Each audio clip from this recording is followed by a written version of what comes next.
Our next speaker is John Nason. And John is Vice President of Pharma Operations Unit, External Manufacturing and Alliance Management with Bristol-Myers Squibb. He's also a very strong, avid Munster supporter. So will you put your hands together, please, for John Nason.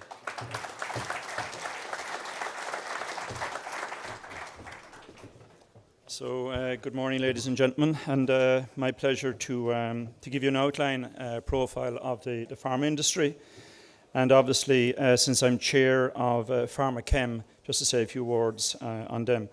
But before I start, Sean reminded me this morning that he doesn't wear a tie because he's an innovator and an entrepreneur. So, you know where I am, that's a mistake. And secondly, Richard is gone. And I'm glad he's gone because, and I'm glad there was a break between Richard and myself. So let's see how we go.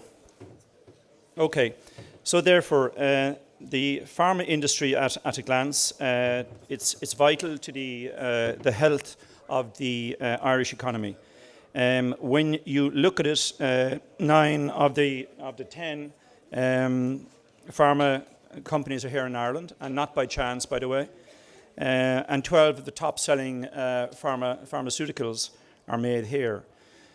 50 billion of exports in 2013, accounting for 50% of all exports in Ireland. And 3 billion in capex over the last number of years. And I'll come to that later on. But it's significant numbers no matter what way you look at it. 55,000 people, both directly and indirectly, employed in the industry, of which nearly 60% are third-level graduates. I don't want to run away from that because it's very significant that we have such a high level of third-level graduates, and it's better than benchmark in the industry. Okay, I have to look over my shoulder to see. I can always say that, Richard, you didn't press on, but I did with the slides at least.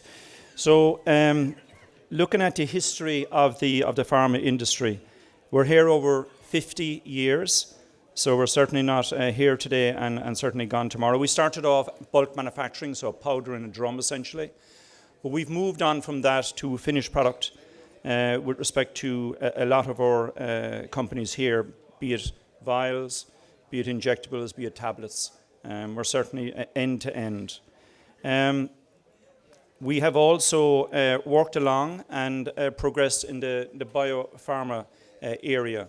They say going forward, certainly over 60% of the pipeline will be biopharmaceuticals, but there still is a huge need for the small molecules.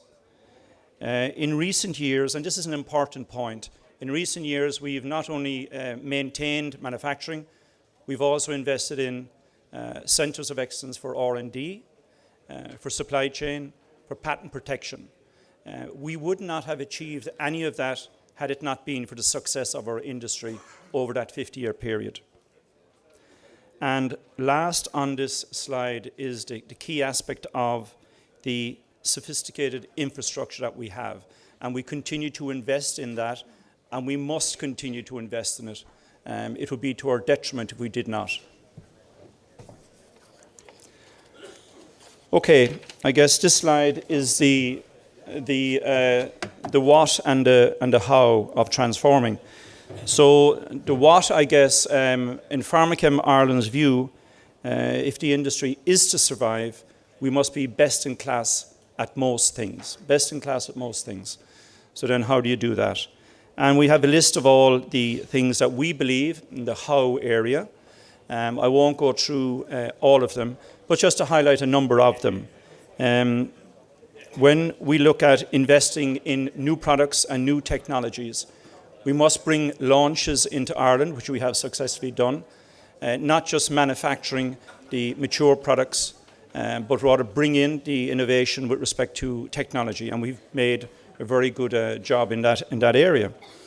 Benchmarking of operations. We are the benchmark in a lot of areas. It was described earlier by the previous speakers. But a lot of the headquarter areas look to Ireland as benchmark, and we must continue to up that game. Process development, of course, And with respect to working with headquarters to improve our processes, but locally to improve the processes such that we have better yields, better throughput, and some of our earlier speakers talked to that. With respect to regulatory requirements, we can safely say we probably are best in class when you compare us to our competitors within our own companies. The regulatory authorities, be the FDA, the IMB, whomever comes to visit us and audit us, you can see the number of 0 citations we get.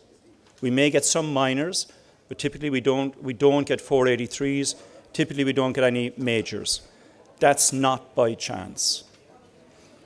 Collaboration I talk about here with respect to the industry, and I talk about collaboration with respect to academia.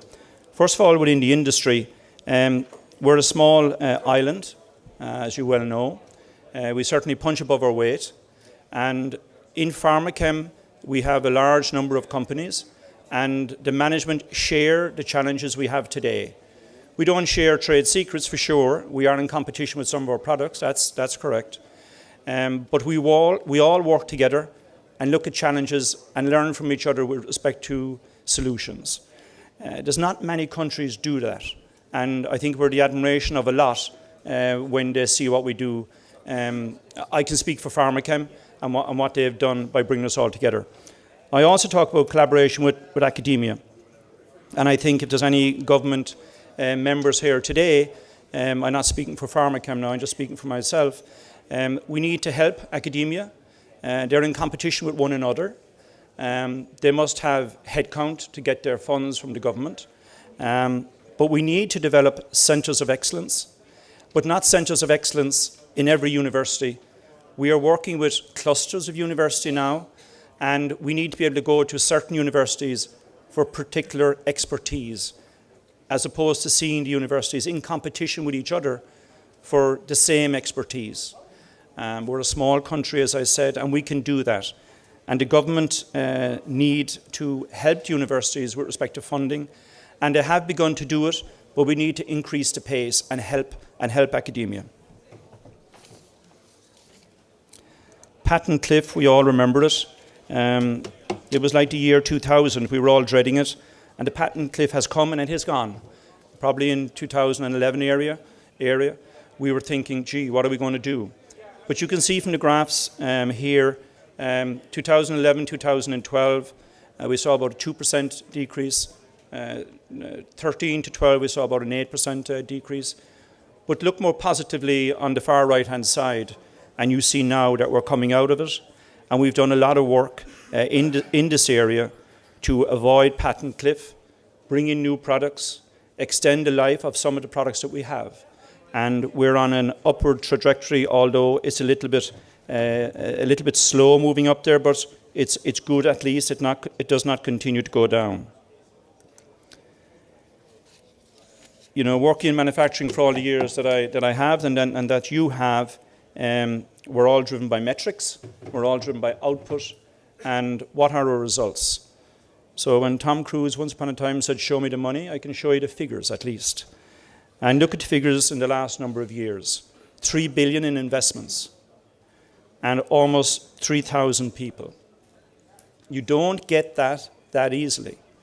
And I said we have a significant history here of winning projects. It's a snapshot over the last 3 years, but we can go back over 50 years and show significant investment. It's going since the 60s, as I said. The IDA and the government certainly can take a bow with respect to punching above their weight. But the industry can certainly stand back and look at the figures and say to themselves, we have competed against the best and we have won. Pharmachem. Since I'm outgoing chair, I guess I better say something. First of all, we have significant membership, 55 companies. We're led by Matt Moran, the director of Pharmachem, who's been a significant support of the industry, both nationally and internationally. I know Matt is here today, and I would like to pay due accord to him. Pharmachem Ireland, what do we do? Look at the three buckets. We extend and develop the business sector activities. We maintain international competitiveness, and we share best practices. Each of them are listed below. I won't go through all of them, but if I pick one or two, in the expand and develop the sector business activities, I look at the work we do with PCI and EI. Julie Cinnamon has worked with us from EI, and we've developed operational excellence programs, which we will all learn from and certainly problem solve. I talk about establishment of technology centres. I look at NIBERT, which is not too far from us today, just up the road, and the work they have done. It's very important that NIBERT is a success. I'm not on the board, I'm not on a committee with NIBERT. I'm saying it has to be a success, both from government and from industry to support it. When the biopharmaceutical companies come and look at Ireland, they need to see centres like NIBERT. They've done wonderful jobs. They've been up against a lot of pressures with their budget. We've invested a lot of money nationally in NIBERT, and we need to continue to support it. When I look at maintain international competitiveness, I look at the work we've done, both Pharmachem Ireland, IMB. IMB, the Irish Medicines Board, competes with the best from a regulatory authority. It has huge respect globally. We talk about FDA. IMB technically are very strong. They're very balanced in their views, and they're extremely good at what they do. They work with Pharmachem Ireland, with the pharma companies, and we work on a collaborative basis to overcome any of the issues that we see in the road of regulatory areas. PCI also, Pharmachem Ireland, we lobby the ministers, both nationally and internationally. Matt and his team spend a lot of time in Brussels and spend a lot of time here in government buildings to ensure we lobby appropriately and that we have level playing pitches when we go to compete against our competitors. And finally on this slide, sharing best practices. We have 55 member companies. We have 12 working groups. We have a number of meetings every year. This in and of itself is a competitive advantage. I've said it earlier. Huge alignment, huge collaboration within the industry, albeit in the marketplace we're competitors. And I've heard it from many of the principals in headquarters that it's a great asset to have, and we should explore it more. And Pharmachem helps us to do that. Keeping up with the changing environment, of course, we have to change our strategies, and I won't spend any time on this, but you see the work that's done by Pharmachem with respect to our strategy brochures. And finally then, Bristol-Myers Squibb, the company I work for, investing in Ireland. So we will construct a new plant. It is for our growing biologics portfolio. It reflects the strength of our business. It also represents and reflects the strength of the workforce in Ireland. It will increase our biologics capacity for sure, and we will ship globally. For 50 years, BMS has been in Ireland. I think we were the first to establish ourselves, although there's one or two who might disagree with that. But we won't argue over it. But over 50 years we're here, and I think it's a great testament to the industry. Second last slide. Facts again. About 400 permanent jobs we will create. 1,000 construction jobs between now and 2018. And 30,000 square meters of project. And we will have 6 bioreactors in there. The plant will be built on an established plant in Cruiserata in North Dublin, where we have 100 acres, 50 of which are we already have built on, and we put $500 million already in there. So now with another 800 million, so it's over $1 billion. So it's significant money, and I can assure you, significant global competition to get that investment here in Ireland. We will be in operation 2019, and it is comparable to the plant we built in Devons in Massachusetts for about 0.9 of a billion. So we're very, very pleased with respect to this investment. Last slide, and I'm sure I'm on time. You should recognize one of these guys, and the second guy is the CEO of our company. So Ireland came first. Congratulations, and thank you very much.